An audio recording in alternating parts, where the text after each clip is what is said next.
بسم اللہ الرحمن الرحیم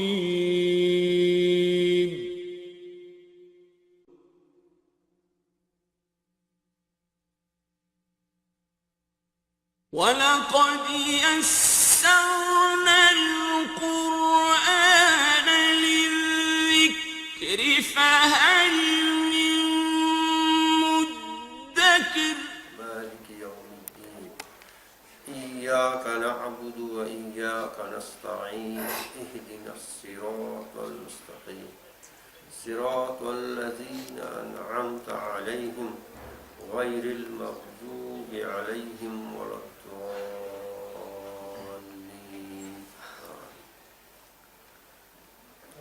صدق اللہ. معزز سامعین کرام، پیارے بچوں، السلام علیکم ورحمۃ اللہ وبرکاتہ.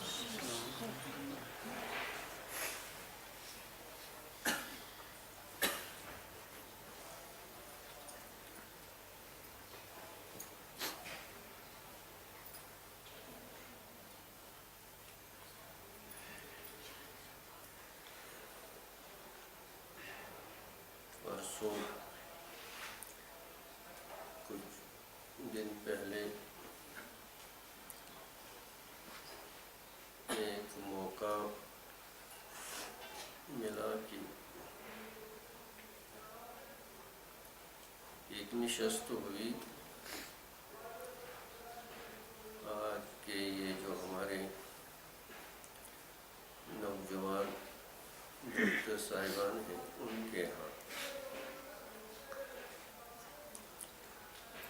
ایک عرض جو میں نے وہاں کی، تو یہاں بھی چونکہ اکثریت جو ہے شاید کم بے سارے ہی ہیں، بچے ہیں اور نوجوان ہیں، تو وہ عرض میں پھر دہراؤں گا.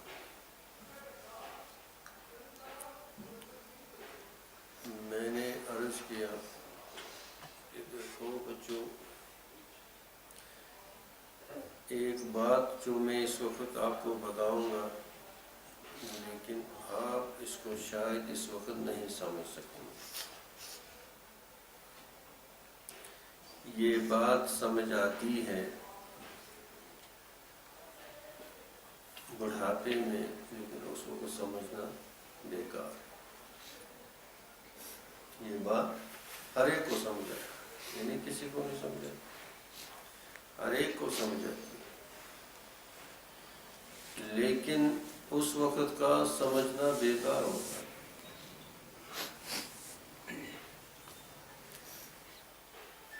اور اگر آپ کے اس وقت سمجھ میں آ جائے تو یہ اللہ کا بہت بڑا کام ہوگا. نوجوانی کی عمر جو ہوتی ہے، بچپنے کی یہ جو عمر ہے آپ لوگوں کی، یہ اتنی قیمتی اور اتنی عظیم.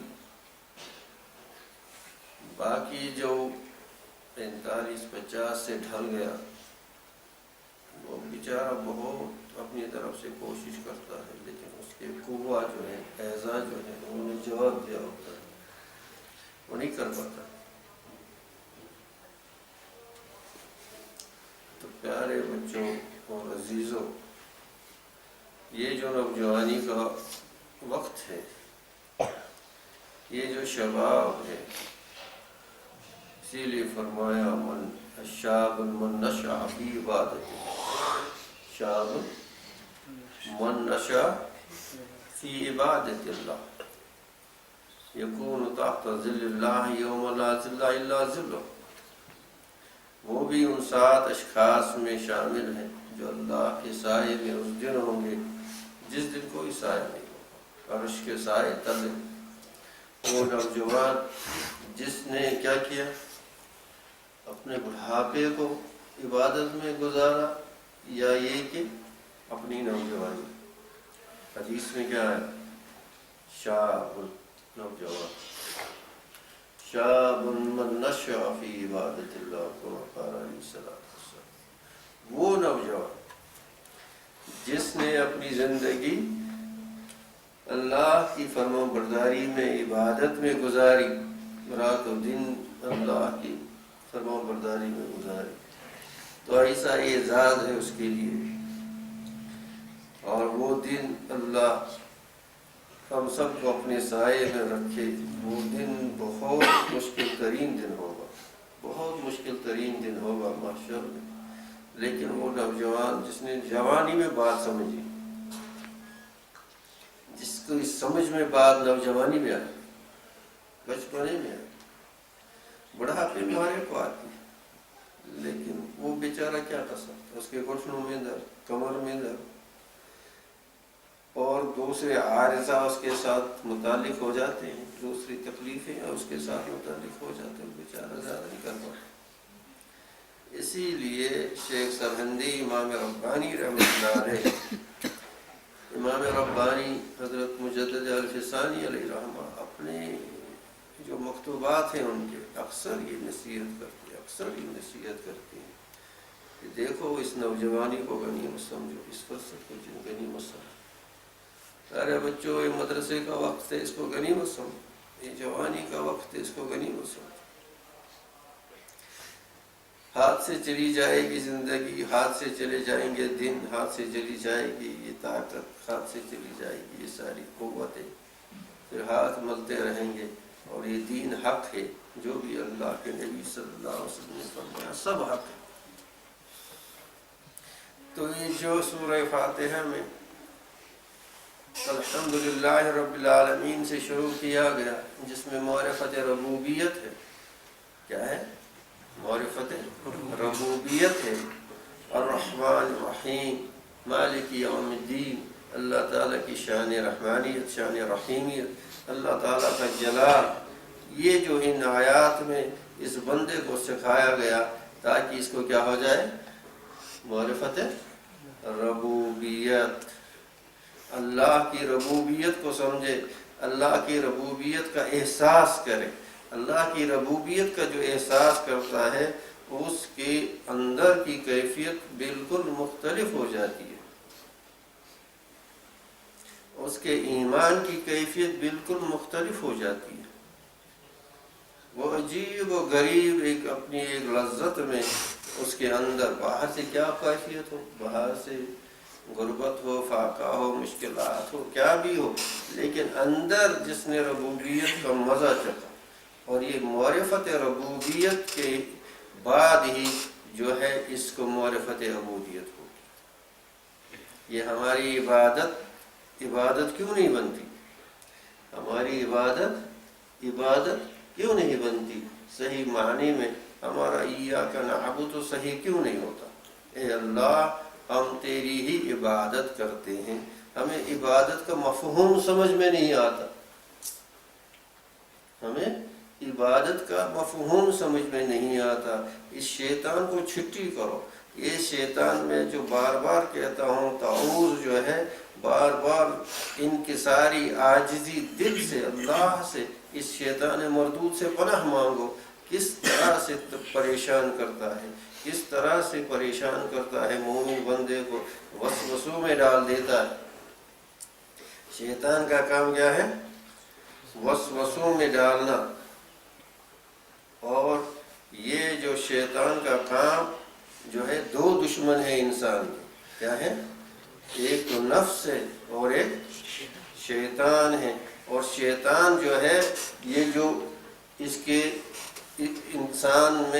انسان کے جو مداخل شیطان ہے، یعنی جن راستوں سے شیطان کیا ہوتا ہے؟ داخل ہوتا ہے، اس میں جو انسان میں اللہ نے جو اس کے اندر ودیت کی ہے قوت یعنی شہویہ، قوت اور قوت غضبیہ اور قوت ہوائیہ، یہ تین جو اس میں چیزیں ودیت کی گئی ہیں انسان کے اندر، یہ تینوں اگر یہ اعتدال میں نہیں رکھتا، یہ مداخل شیطان ہے، یعنی وہ راستے ہیں جن سے شیطان داخل ہو جاتا ہے، یہ وہ راستے ہیں جن سے شیطان داخل ہو جاتا ہے۔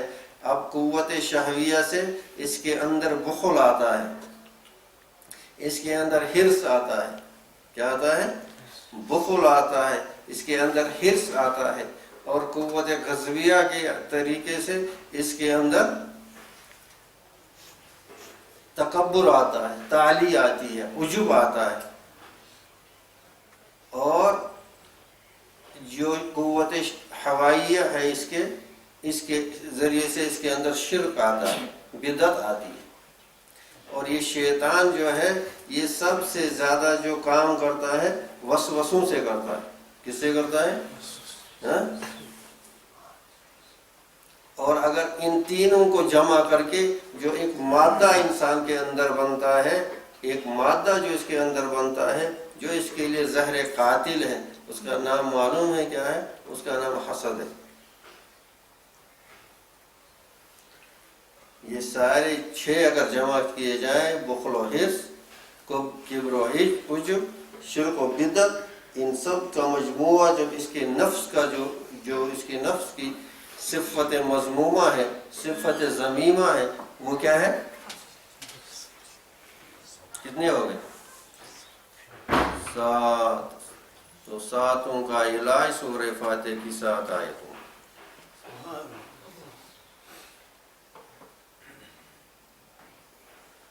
ساتوں کا علاج، ہاں، سورہ فاتحہ ہی سب کچھ ہے، قرآن اس کی تفصیل ہے، یہ اجمال ہے، قرآن اس کی کیا ہے؟ تفصیل ہے، اور یہ اجمال ہے۔ الحمدللہ رب العالمین الرحمن الرحیم مالک یوم الدین ایاک نعبد۔ اور اس کے بعد یہ سمجھ آتا ہے کہ جب ربوبیت کو سمجھائے گا پھر اس کے زبان سے عبودیت کا لفظ نکلتا ہے۔ اب عبادت کہتے ہیں کس کو ہے؟ الانتقال من دار الغرور الى دار السرور، الانتقال من الحق من الخلق الى الحق، مخلوق کی طرف سے نکل کر خالق کی طرف متوجہ ہو جانا، مخلوق کی طرف سے اس دار غرور سے، یہ جو دھوکے کا گھر ہے، اس سے نکل کر دار سرور جو ہمیشہ رہنے والا ہے۔ اب جب اس کی توجہ خالص ہو جاتی ہے، کیا ہو جاتی ہے؟ خالص ہو جاتی ہے۔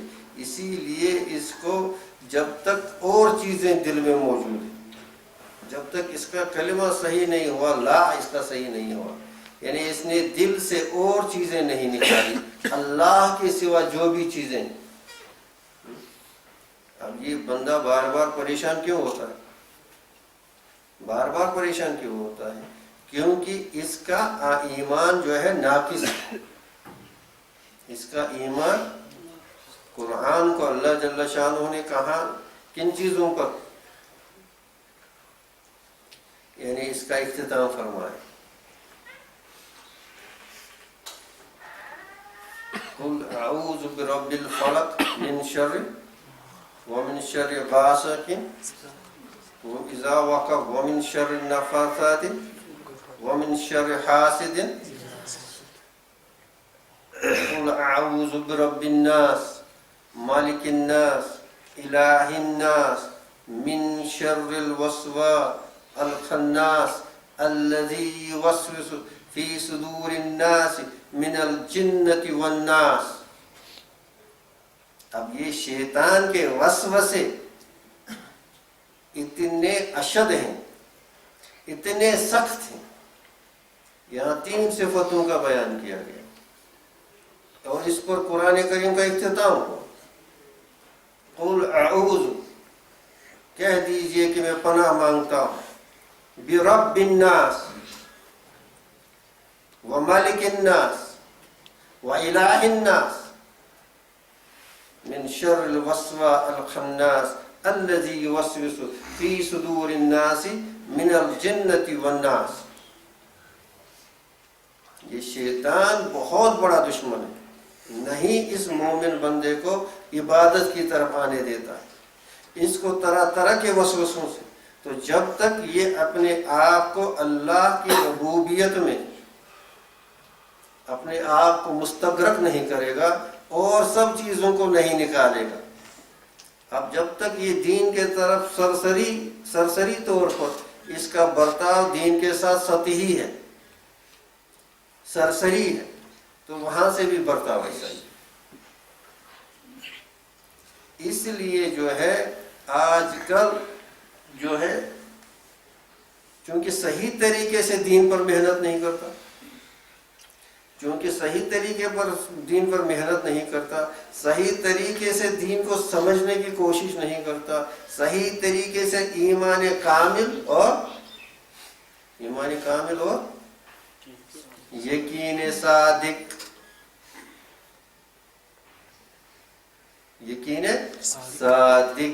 اللہ سے یہ چیزیں بار بار مانگنی ہیں۔ اے اللہ ہمیں ایمان کامل نصیب فرما اور یقین صادق نصیب فرما۔ یقین صادق یعنی بالکل سچا، جس میں ایک ذرا برابر بھی اس کے دل میں شک و شبہ اور اس کا شائبہ تک نہ گزرے۔ ایسی حفاظت شیطان سے اللہ کرے، شیطان سے اللہ جل شانہ ایسی حفاظت کرے کہ اللہ تعالیٰ اس کو کس زمرے میں داخل کرے، جن کے بارے میں اللہ جل شانہ نے کیا اعلان کیا؟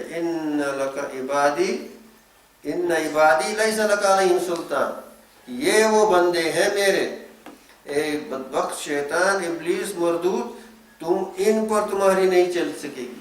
اب یہ میں بار بار کیوں دہراتا ہوں؟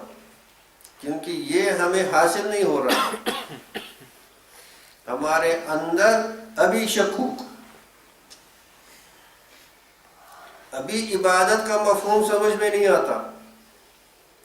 اس لیے اب جب بندے نے سمجھا اللہ کی ربوبیت کو، اب کہا کہ مجھے اس کی عبادت کرنی، اس کے سامنے مجھے جھکنا ہے، اب فوراً سمجھ گیا کہ میرے اندر یہ طاقت نہیں، میرے اندر یہ طاقت، کیونکہ یہ شیطان جو ہے یہ بہت بڑا دشمن ہے اور اس کے دھاؤ پیش بہت زبردست ہوتے ہیں، تو فوراً کہتا ہے ایاک نستعین، اے اللہ تو میری مدد فرما، تو میری مدد فرما۔ تو اللہ تعالیٰ سے استقامت کے لیے دعا مانگو اللہ سے کہ اللہ تعالیٰ نے پہنچایا مدرسے میں۔ اب نبی کریم صلی اللہ علیہ وسلم کے کچھ موئے مبارک سفید ہو گئے، تو صحابہ نے عرض کیا یا رسول اللہ صلی اللہ علیہ وسلم، آپ کی عمر مبارک اتنی نہیں ہے، تو یہ قبل از وقت ہی سفید ہو گئے؟ تو فرمایا